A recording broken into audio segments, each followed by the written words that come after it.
Welcome to a new episode of Delphine's Circle, where we uncover the mind, body, and spirit of success.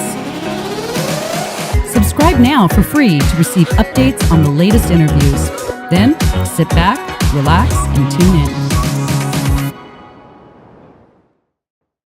Hi, Charlie, and welcome to the Circle. Hi. I'm so happy to have you here. We've been trying for a long time. You were one of the very first calls I made when I decided to do the podcast. And I am so happy to finally get you in the seat. You called me and said I could possibly be your first guest. And I said, that's a huge honor, even for a man of my caliber. Remember?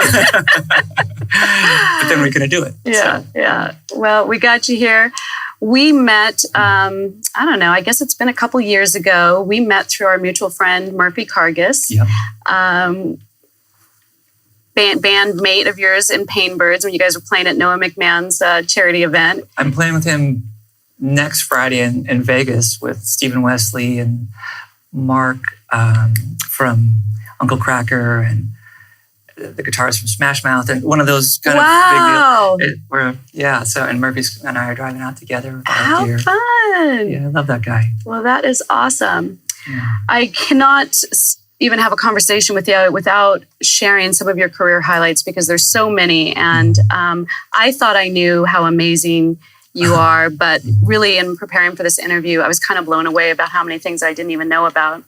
So let me run a few of them. You're a Grammy award-winning musician, songwriter, lyricist, and producer, founding member and former bassist for the band Train. Mm-hmm. You've won 2 Grammys for Best Rock Song and Best Instrumental Arrangement for The Drops of Jupiter with Train. Mm-hmm. You're also credited with 3 Billboard Top 10 singles and 3 platinum records.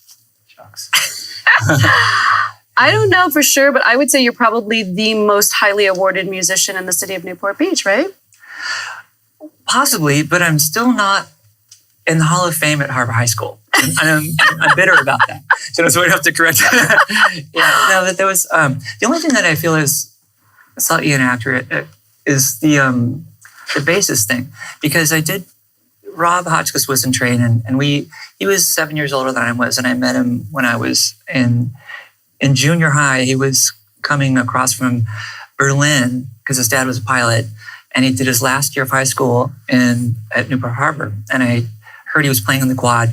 And so I skateboarded my Black Knight clay wheel skateboard up to Harbor and saw him play in front of hundreds of kids holding food, and nobody threw anything. So I was impressed. Wow. But Rob and I stayed in touch, and Rob actually called me to do Train.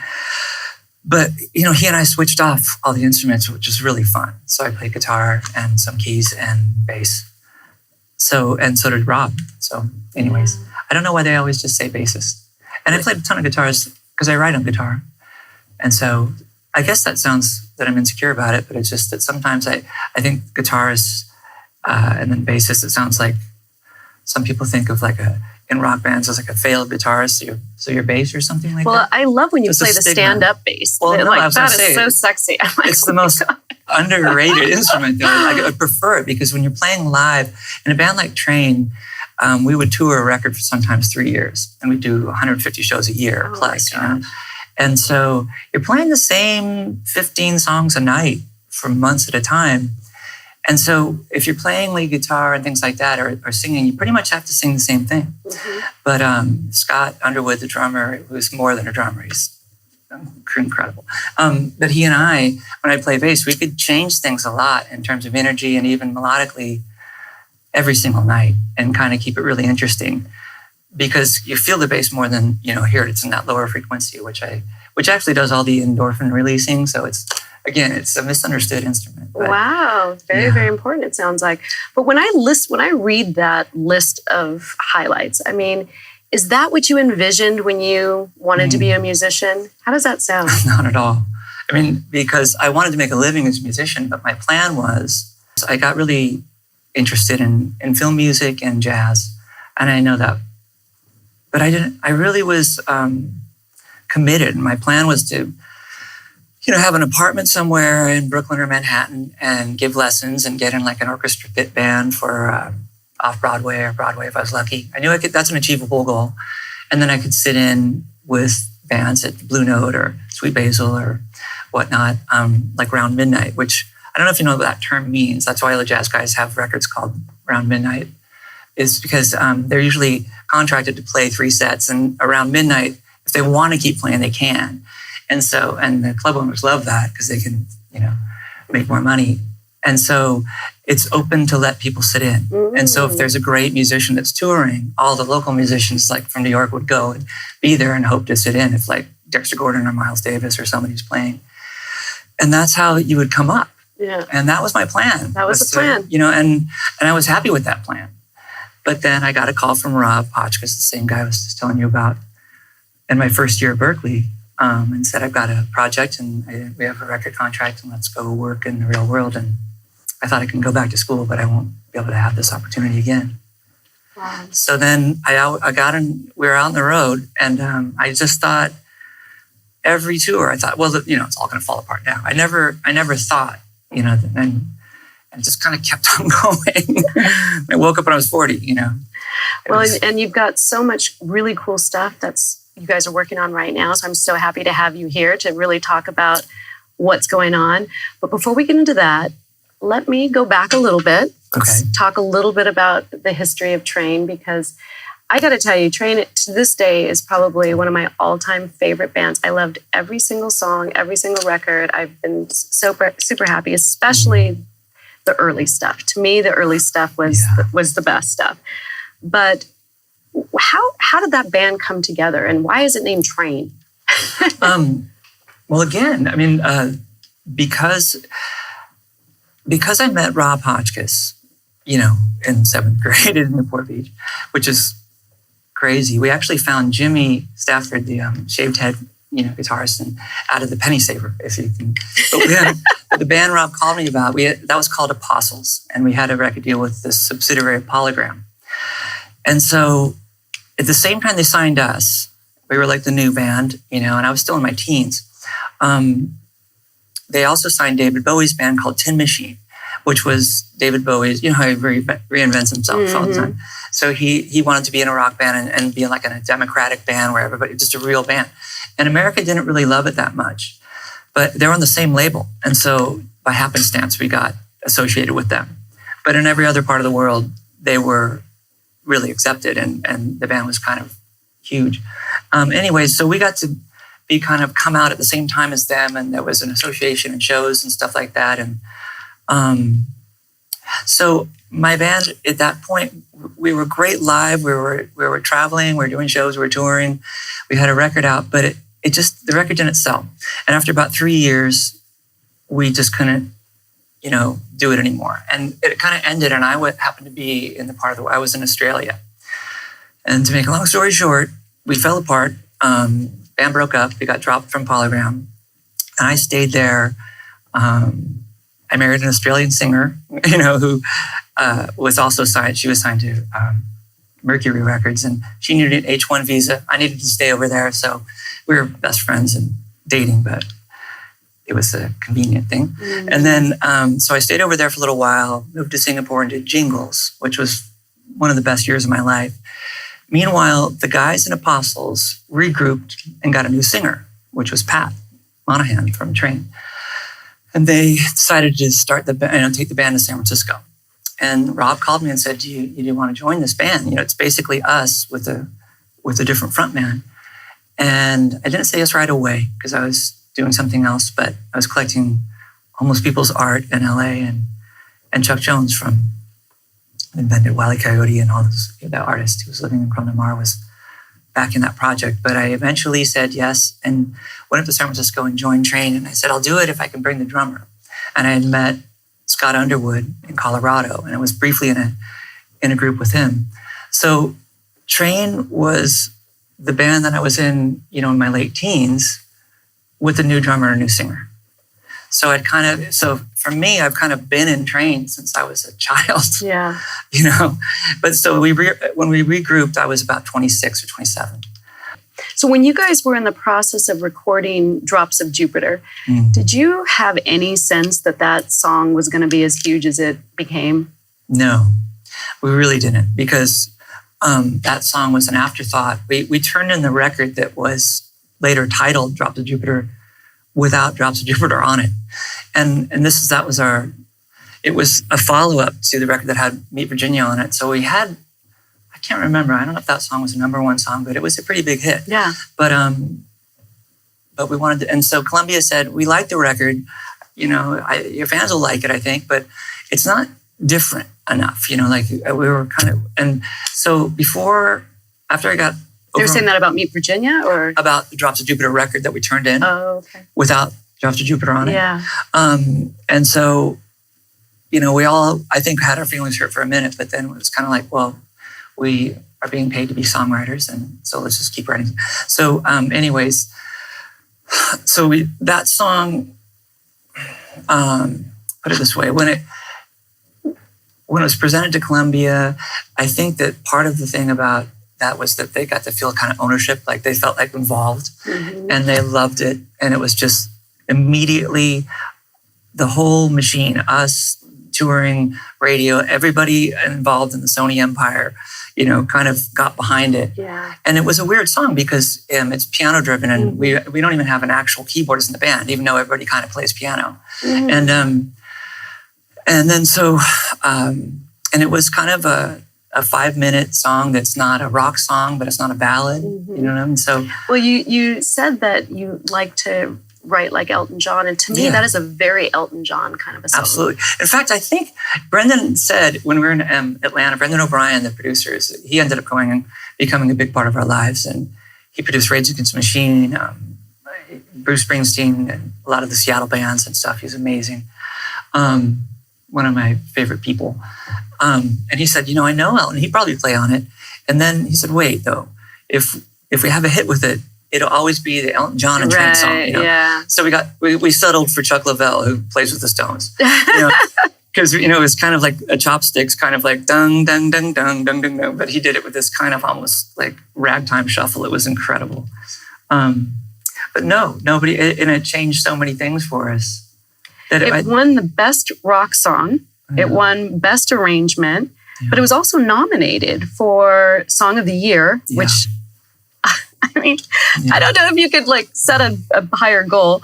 And it was also the record was nominated for Record of the Year. So where were you when you got the word of all of those nominations? So we each had a little villa as our apartment. And so Scott, came in to tell me, and I was still asleep. And I had this great fireplace in my room, and there was a little fire going. And my girlfriend and I were there, and Scott, kind of came in. And I remember thinking, he was on the phone with Pat, and Scott goes, hey, and I knew that we were going to be told if we were nominated somewhere around that time. And I just kind of knew what was going to happen. And I said, did we get nominated? And he goes, well, and I handed the phone to me, and Pat goes, yeah, we got nominated, 4 times, actually 5, because of the string arrangement.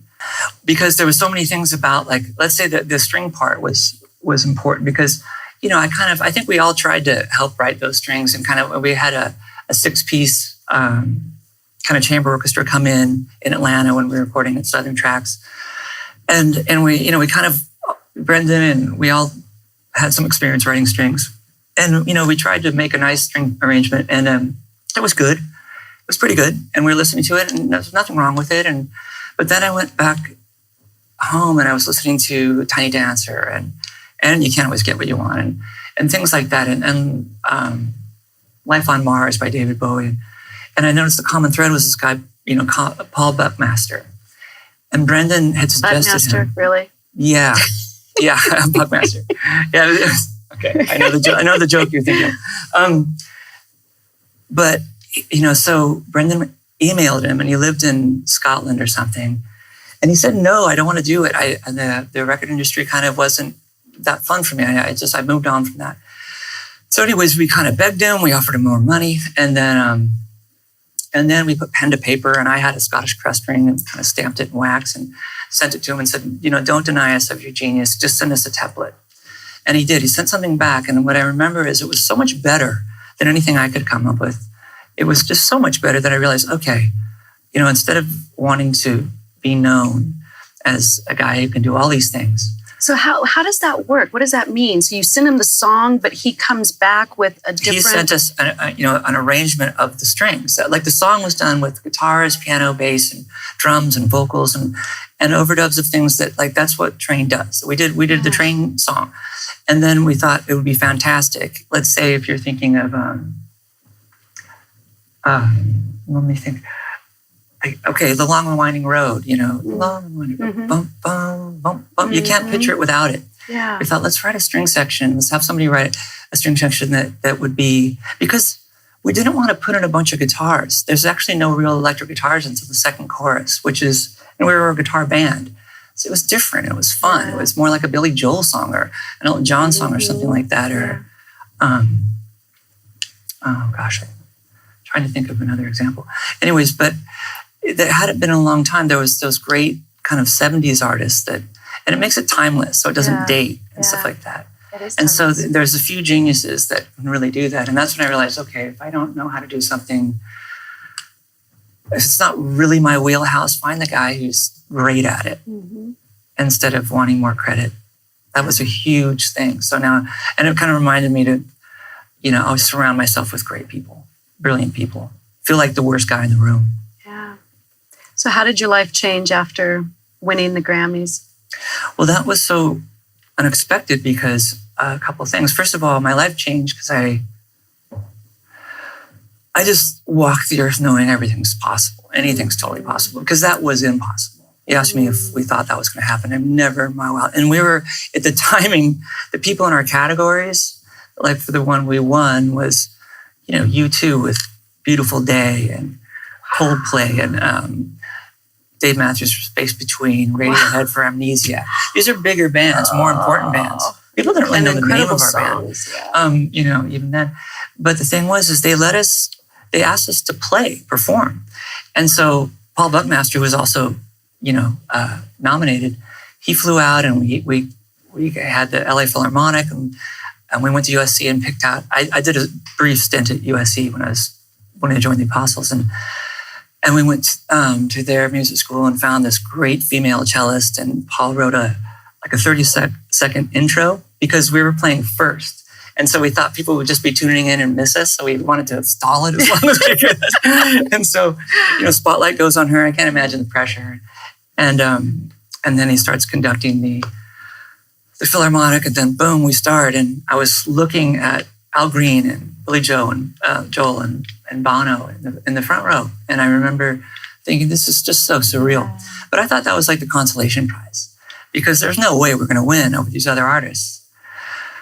But the thing is, they say the award for this one because it went to like all the people that were listed as writers, and they do it alphabetically. So we played the song in the Philharmonic, and Paul's doing it, and we played it, and it just went well. And I just thought, this is the greatest moment of my life. And we go backstage, and I'm like, whew, even though I'd played the song a billion times on the road, I just thought, I hope I don't mess this up because I'd never gone through something like that. And basically everybody I admire was in that audience. And they said, and the award goes to Charlie Colin because my name's first in alphabetical order. Oh. And I just thought I never expected that. I thought if anything, I would hear the word Train. And so I really was dizzy. I thought I must be having an out-of-body experience. And but then they knew other guys, and then we're like, let's go. And then Don Henley is our presenter, and I was like, Don Henley, and he hands us the award, and and then Bono does this little thing. He was in the second row, like it's okay, you deserve it. And they ended up winning a bunch of other ones. But we're not worried about him. Yeah, but I couldn't believe it. Another great thing is Paul Buckmaster had never won a Grammy for like, well, you can't always get what you want with the Vienna Boys Choir. Wow. And so he won his first Grammy for our song. So we might have done something that was healing for him. He cried. He was the most brilliant guy. Unfortunately, sadly, he passed away just recently, but he was my hero. It also, I didn't really expect it. Like anything we did that wasn't nominated for a Grammy was considered some kind of failure in some people, And so I took that all so seriously back then. And now it doesn't mean that, but it felt like that at the time. Like how are we going to keep that up? But then I'm really proud of Calling All Angels because we did get nominated for 2 for that. And that was the follow-up. So we went twice, and we were nominated. So we're voting members. Mm-hmm. That's something I'm really proud of. Incredible, absolutely incredible. And I love that song, Calling All Angels, one of my all-time favorites. Me too. When you decided to make a transition and do something different, how was that? How do you go from something that you've had such success with and then try to figure out, okay, what's the next chapter look like? Well, I feel like it's okay to be really honest right now. I gave it a little thought. I don't know how many people are going to see this, but I'm more or less proud of it. But it was really rough because what happened in 2004 was I was engaged to a girl named Jessica Kaplan.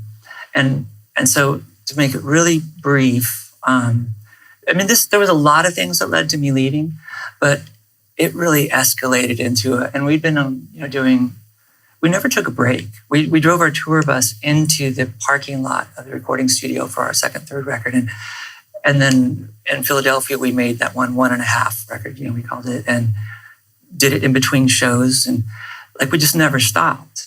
And again, it's kind of one of those things where you feel like this is too good to be true. And it's going to, and most bands have a lifespan of a few years. Mm-hmm. We'd already toured with bands that we were opening for, and they were the headliner that were successful and gone and done with. And, we're still going. So we just had that thing where maybe we weren't the most talented band in the world, but we certainly worked harder. Mm-hmm. And I think that's and then that's for sure how we got, successful. But so Jessica, we went to Spain to do kind of a residency to play some of our new music, which is, you can try out newer music in Europe. They're kind of more interested in hearing that than American audiences sometimes at least. And so we're there for a while, and I had a bad couple of weeks with her before I left. And she was brilliant. She was a scriptwriter. She wrote the film Havoc with Anne Hathaway and all these other people. Wow. She was more successful than I was, actually, made more money. She was great. And her father was a very, very well-known agent. And so anyways, but what happened was while I was there, we were kind of not in the greatest terms. And I wasn't really behaving in a way I was super proud of. I was kind of being stubborn. And the person who introduced us was Jeff Siegel, her uncle. And he also built my loft that I was in a lease option buying in Venice Beach. And the reason that's important is I got my pilot's license in college, and and Jeff had a plane, and he had his pilot's license. Well, when I was in Spain, they took a flight to go to one of his properties. He was a developer and had properties everywhere. Successful guy. And she was sad because I was kind of not responding to her calls. And they flew in the morning to go to his house in Sun Valley, and they left from Santa Monica Airport, and he ascended too steep, and it was foggy. They'd been up late, and the plane stalled, but they were only 10,000 feet up, and it crashed into a building in Fairfax. And it's a pretty famous crash. You might remember it. And so he was my best friend. He was kind of being a mentor. So my girlfriend, my best friend, and my home all in 1 second. When I found that morning in Spain, Jimmy told me, and actually kind of my knees buckled. I kind of fainted. I didn't think that was a real thing. But then we had so much pressure to keep working that I didn't go home to breathe. I didn't take any time off. I just kept on doing shows. And I was like, how you doing? We're playing rock shows. And then I didn't realize what a mistake that was. And, I'm sure her family wasn't impressed. And things like that. It was really dark for me. And so after about 4 months, I just couldn't stand the way I felt. And I remember thinking to myself, I don't think my new goal is that I wasn't going to be sober for one waking moment. I thought was my plan. And it wasn't just because of that. Did you really think that clearly, or? It was pretty much a decision. And that's a difficult thing to do when you're traveling from different countries, because I had to sleep, so I had to take things for that, and I had to wake up for the, So it was really reckless. And so, anyways, to get to the point, so when I left, it was on bad terms. I wasn't really proud of the way I was acting or handling my life. And so when I got back, I did a lot of things. I kind of worked with as many bands. I tried to kind of deny what was going on. And see, Train was kind of like my family. And that's why I think when So you lost a lot of people at that. Oh, yeah. But it was kind of slow. So it was almost, it was really strange. In fact, the beginning of that year was my favorite year with Train we ever had. It's strange. Rob had left the band already. And so, so we were kind of, we hired some guys to go on the road with us, but there was only 4 of us, and that was really powerful for a little while. But then it just took a really wrong turn. I mean, we all handled success differently, and we've been successful for a while at that point. But like I told you, it was my identity, Charlie from Train. I thought it was my last name, you know. Well, and I think we should mention that you are sober. Oh, yeah. And sobriety is something that you've been very public about with your social media and stuff. And Yeah. kudos to you. Well, thank you. And I appreciate that you share your story because we all can benefit from that for sure. The last 12 steps is like carry the message forward. And so I do love to teach, and that's a part of my life now that works. But I just thought in that everything that's been difficult for me, all of my worst moments are nuggets of pure gold as a teacher. So it's almost like my obligation to say, I don't know how to make you successful, but I can promise you how to be unsuccessful. Do this, and I promise you that you're going to face plant. You know, but avoid this, and you have a chance. You know. So, but I did when I said what was the acclimation like. Within about a year, I went and the drug part of my life, I didn't realize. I went and I took care of that, and I'd never done a drug since. That was way back in 2005. But then later, I didn't really understand or believe. I didn't really have a problem with alcohol, I didn't think, because I didn't have any consequences from it until much later. And it's legal, and it's romantic, you know. It's I thought it was acceptable. Yeah, I mean, and also, I've got a critical mind. You know, my inner dialogue is a lot nicer. For a little red wine and a candle, I can sit at a piano and come up with ideas, and harbor them. You know, being that's not so bad. Like the critics shut up a little bit, and so it worked for me for a long time. And frankly, I think red wine and other things, they probably saved my life for a long time. But then it stopped working, and when it stops working, then it gets to not only not working, and then it becomes the opposite, and it's really hard to identify that until it's quick. Yeah. It comes quick. Yeah, and then it messes with every system you have: pride and intelligence, and spiritually, and it wasn't that way before. So it's a difficult one, and it's tricky. But now I'm at the point where I'm really grateful for it. I'll go into that later. Yay! I love gratitude. It's my favorite thing. You've since been doing so much work with collaborative work with bands like Pain Birds and Side Deal. And I actually saw a video that was all over social media of you performing the national anthem at a NASCAR event. The harmonies were so incredible and so beautiful, and it made me think to play in front of the types of audiences that you've played in front of. I mean, that NASCAR audience, I have no idea how many people that was, but televised and live, you've played at Dodger Stadium, you've played some of the biggest arenas, and as a performer, it's one thing everybody's afraid of crowds of people, right? It's one of the biggest, highest fears. Right. How do you keep that? What's that been like for you to perform in front of those types of audiences? One thing that I started doing, it was just an idea. Because if I have a guitar in my hand in front of people, that'd be one thing. If I had a guitar in my hand at home, I'd feel more like me than ever. So I would play before I fell asleep, so it's the last thing I saw before I dozed off, and the first thing I saw when I woke up. And that really helped. So I started getting basically insecure without a guitar. It's like, just give me a guitar, and I started thinking, it's like my superpower or something. And so I just started to take it everywhere with me, just kind of refer to it, every chance I got. It was always in multiple bands. And so then I started to love it. And then I noticed that a lot of other musicians are also insecure in a lot of ways, and they're pretty nice, Underneath it, they're nice. So I just kind of made a new relationship with with insecurity. I was like, that's because I found it attractive in others. The opposite of arrogance. So when you would play in front of those large audiences, like your guitar was almost like your protective shield or your... Yeah, and then what's singing? So you asked about, like, let's say doing singing a cappella, the national anthem. Well, it's funny. Don Henley, we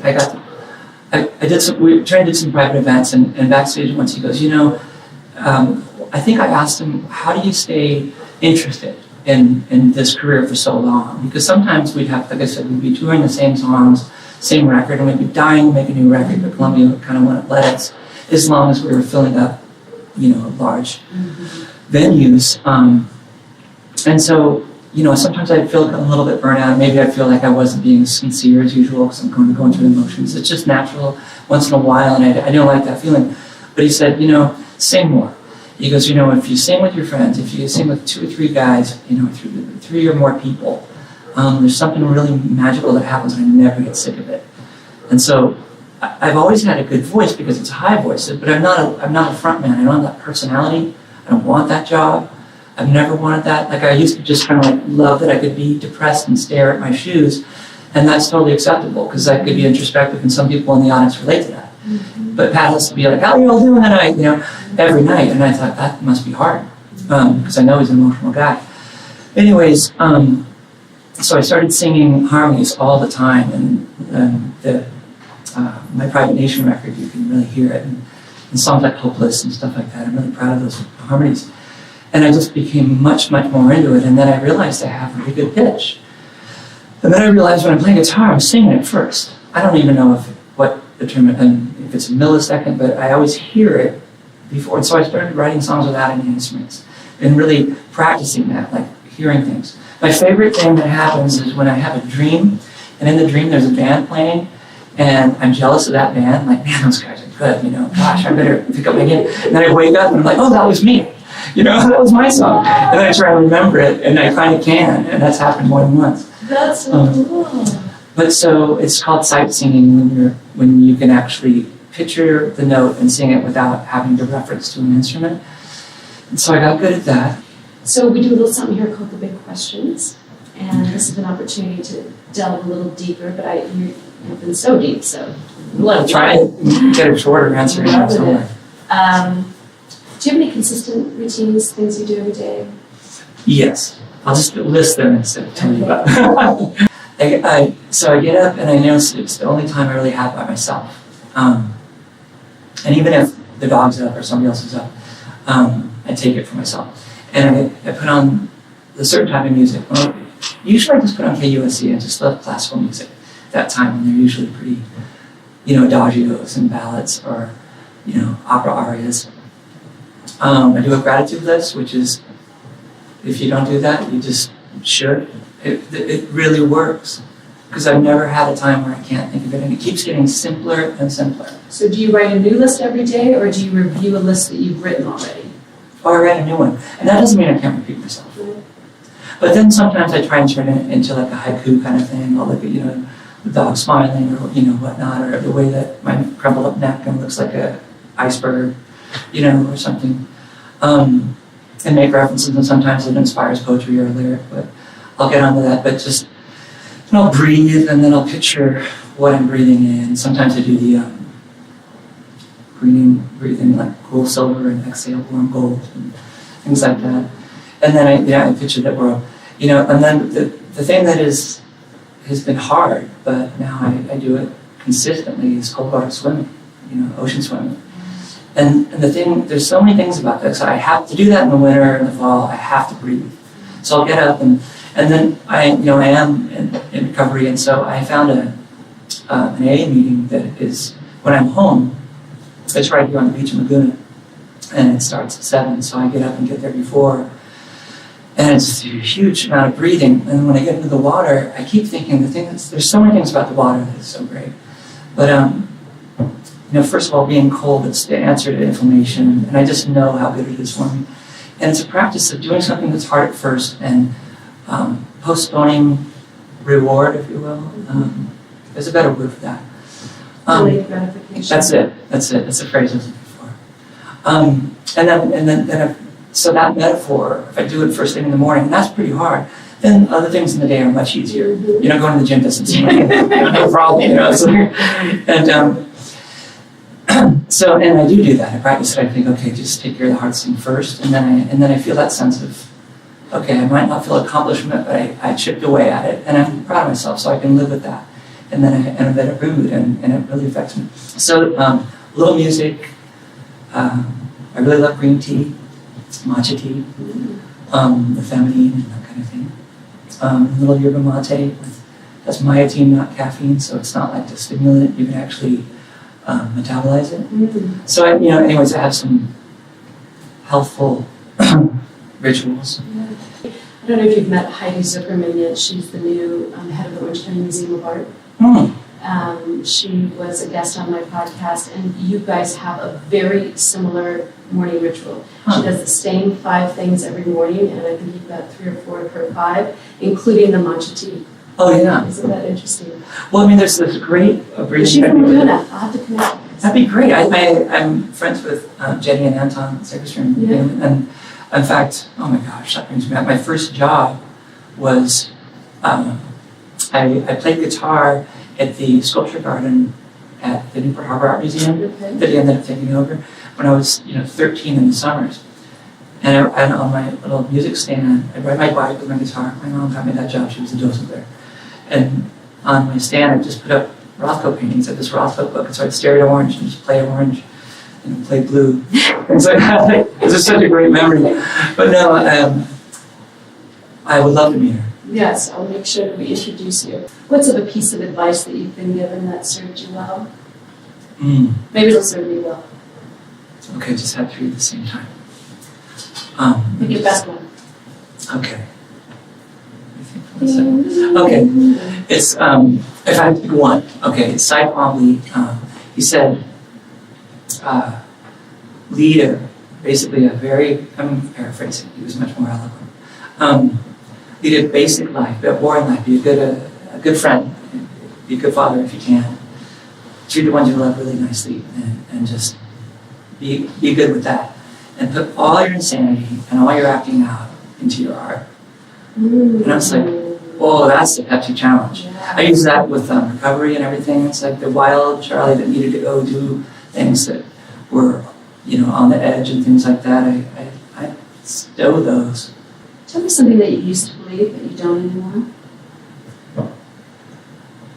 That I didn't want a family or to be a father.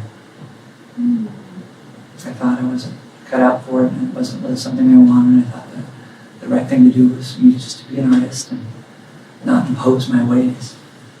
And I couldn't have been more wrong. What changed your thinking on that? Having Ruby, she knows this. It wasn't something we planned out, and it changed me completely. So I'll leave it at that. Yeah, that's a good one. I love that one. What's a goal that you've yet to reach? Marriage. I haven't had. That's another thing that I didn't think I necessarily wanted. Are you saying marriage in the traditional sense of marriage? I think so. Like, let's say everything from monogamy to that friendship to that coexistence. I've never had anything great happen to me truly alone. I've done things that are recognized with the talent I have and the work the time I spent doing like a skill or a craft or an art. We've got to talk about American Salvage. Oh yeah. Because this is your new baby, your new band. Well, it's not new because Scott Underwood. Well, it's one of my new babies. Yeah. I'm a busy guy at the moment, but yes, no, it is definitely. And as far as, okay, go ahead. Sorry. Tell us about it. Well, it really is kind of neat because after everything, I don't mean to make this discussion too much about recovery, but 2 of my dearest, oldest friends and the most talented men I've ever known, and they're like that. And that's what I mean by, let's say, a true brother, where I don't have to, they know me, good and bad, and they know what I'm capable of in terms of the talent I have, but they also know that, the opposite is possible too. And I'm still worth the risk, so that's pretty nice. But both of them are involved in recovery too, and they both didn't live in the same town, but they were here, and we went to the beach, we swam, we talked, and we did a musical project. We went to this meeting, and then we went and had a coffee afterwards, and somebody said, wouldn't it be cool if we could do this every day? Wouldn't you be the best band? And it just started from there. Because Scott and I, we were in a band before training. Classes. No, he wasn't in that one. Sorry, I know that makes sense. The different band in Colorado with this thing called the World Unity Fest. It was this hippie, fun, progressive art band. And I only stayed for a few months because they weren't going to go move Billy and do the thing. It was when I met Scott, and I don't claim to have ever seen this twice, but there was just something about him. When he was standing next to a bunch of other hand drummers, and they're all great. I was in a rocking chair on the porch of the house that they rented where we rehearsed in Durango, Colorado.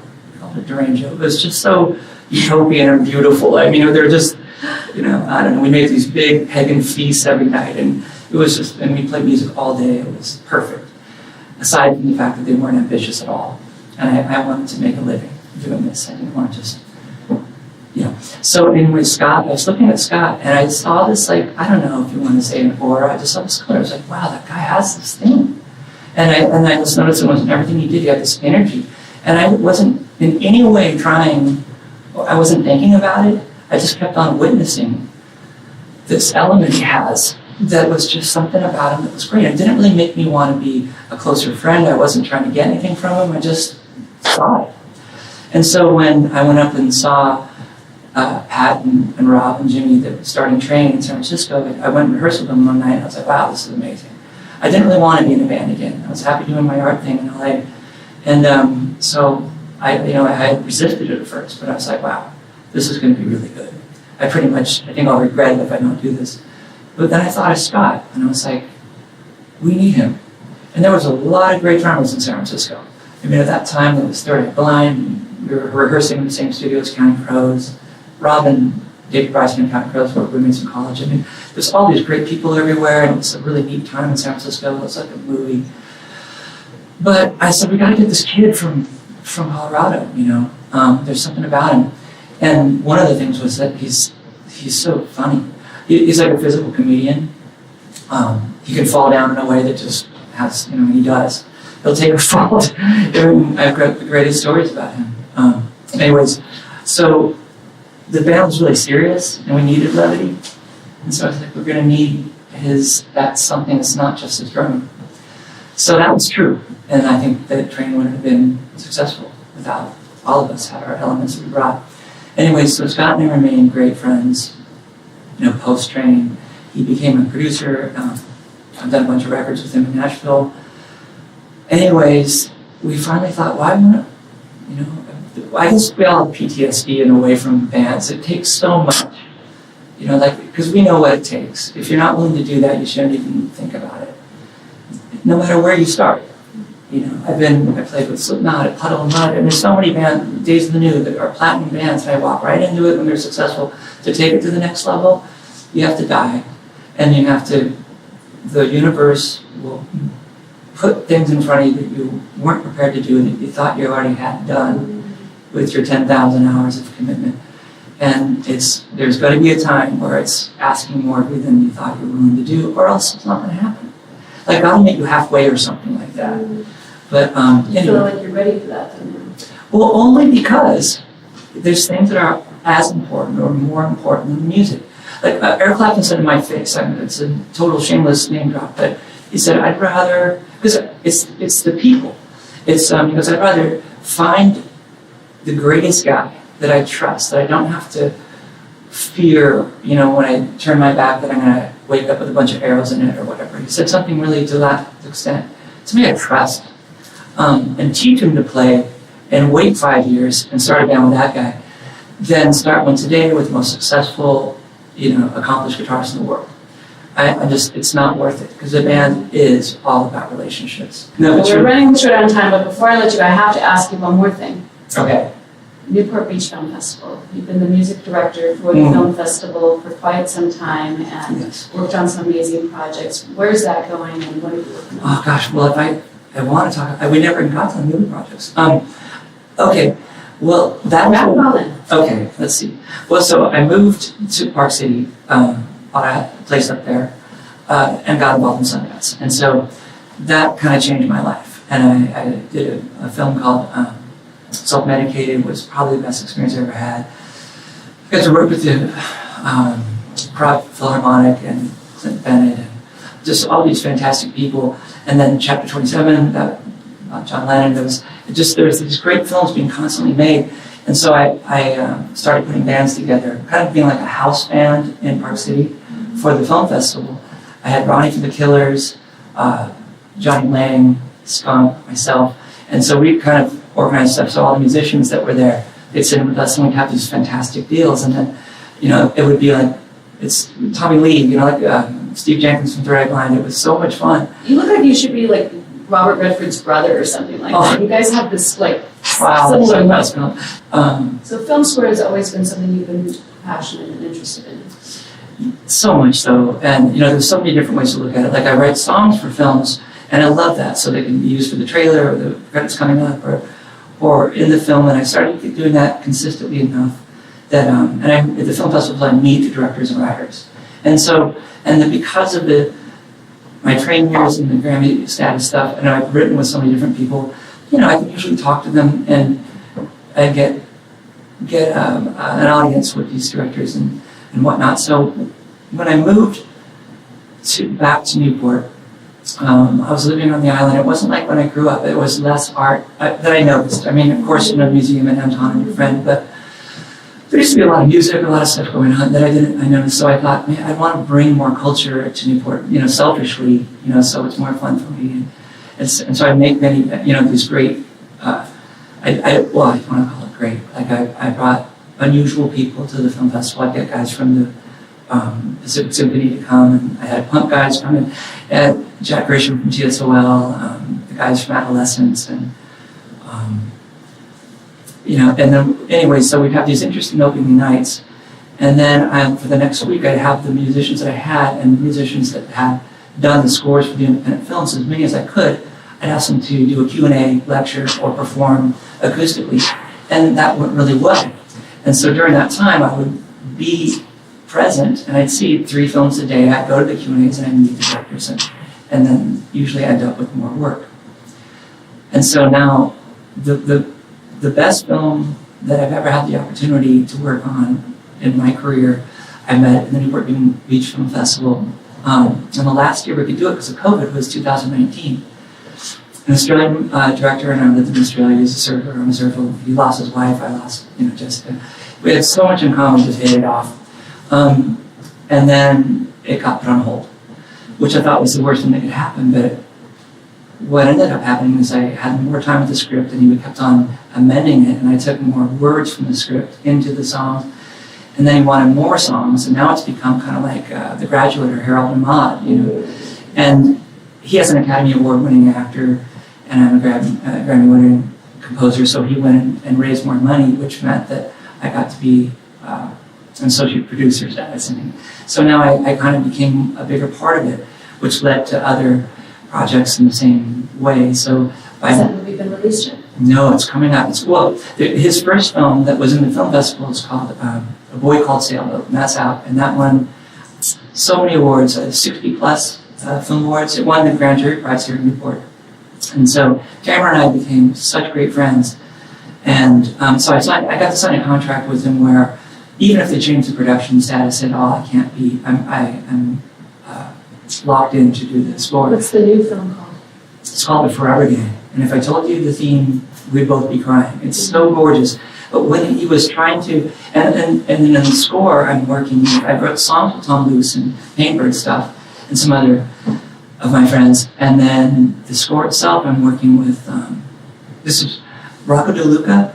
And he was pretty famous. Kiefer Sutherland signed him to Iron Horse's company, and it kind of took him everywhere. And he had this moment of being kind of like the flavor of the month on MTV and being popular. But this guy's turned into the most sacred musician I've ever seen. I went to see him play this small show. And it was one of those shows that made me want to take all my instruments and throw them into a bonfire and have a sacrificial, thing. Because he was just so committed. Like, he was playing so sparsely, but Say his name again. Rocco De Luca. And he's introducing me, my friend Pavel, who's a luthier, introduced me to him. And most humble, sweet person you've ever met. He introduced me to Gaida, the cellist of Sigur Rós. I don't know if you know her. She's Icelandic band that's Ecclesia. They're euphoric. They're so wonderful. So this music is, and I'm so nervous that I'm not good enough to be in that circle. And that's the way I want to be. That's when I was on my way to Berkeley. I didn't know if I could get in. I was in this band with the older guys that were much better. Working with Brendan and Paul Buckmaster. Like, that's my sweet spot. Mm-hmm. And clearly I must have something, or else they wouldn't want to work with me. But they do. So, but that kind of pressure, that's not being nervous. It gets me up out of bed in the morning. Yeah. And then there's a film called Here's Yanni, which is starring my friend Joe Cortese. He played the gangster in The Green Book with Vito Morgenstein just 3 years ago, and won an Academy Award for that. And this is another film that's incredible. The people involved, I can't believe who I'm working with. The music supervisor, Sean Fernald, and I have become fast friends, and we're doing something that I think is, in a way, maybe historic. It doesn't seem like it's been done. It's new ground. So that part of my career is incredible. I feel honored all the time and excited. So there's that. So the film festivals give me a chance to get people that I wouldn't normally work with together. At the same time, expose me to all these brilliant people where it's like a big beehive of minds. Thank God, man, you have so much going on. Well, the Sundance Film Festival, which I'm still a part of, and also Newport Beach is reciprocal thing. American Salvage is playing. We're playing a lot. We're playing opening night, and then we're playing the next following night with a friend of mine from Newport Beach owns the Cabin, which is, they bought Harrio. So these are all the great venues of. And that's coming right up, right? Yeah, that's on. It starts on the 19th. 19th, yeah. I play this. Yeah, I go to Vegas and do this Team Leslie stuff, and then I go straight there. And again, the first night we're going to put on a show, and it's a show. And I'm very excited about that. And then 2 of the other nights, it's open. Scott and I and the guys we're going to invite a lot of our friends to sit in. It's kind of more of a Painbirds, collective thing, or what to do at the film festival. And we're kind of the house band for Sunday and Monday night, the 3rd and 4th night of the festival. Wow. Yeah. Charlie, thank you so much for coming. I literally could talk to you for hours all night long, but at some point the tape's going to roll out. Yeah. Thank you so much. I appreciate you being here, and I just love you. Thank you, Delphine. Thank you for tuning in to this episode of Delphine Circle. Don't forget to subscribe. It's free, and it will help us keep these incredible interviews coming your way. Here are 2 other episodes you may enjoy. I'm Delphine. Welcome to my circle.